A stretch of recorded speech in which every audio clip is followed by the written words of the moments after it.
La composition du cadre. Dans la composition d'un cadre, la règle la plus importante et à avoir toujours en tête est celle des tiers, qui dérive de la règle du nombre d'or. On trace des lignes qui partagent l'image en 3 parties horizontales et 3 parties verticales.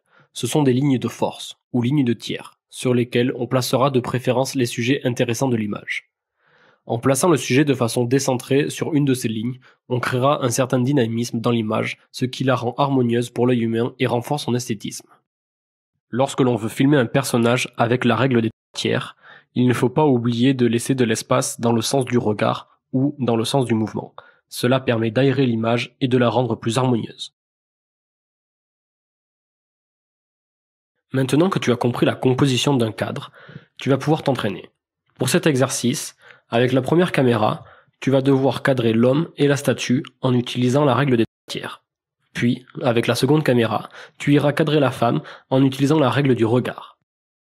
Lorsque tu auras fini l'exercice, tu pourras venir appuyer sur le bouton derrière toi pour voir si tu as bien compris la leçon.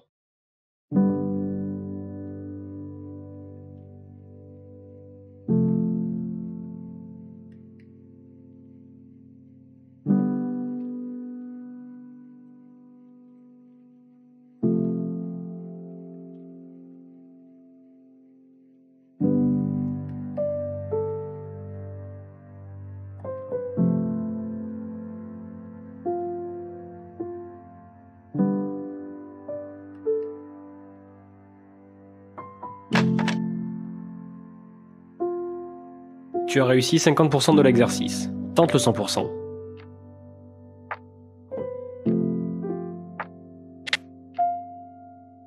Pour aérer l'image, n'oublie pas de libérer le regard.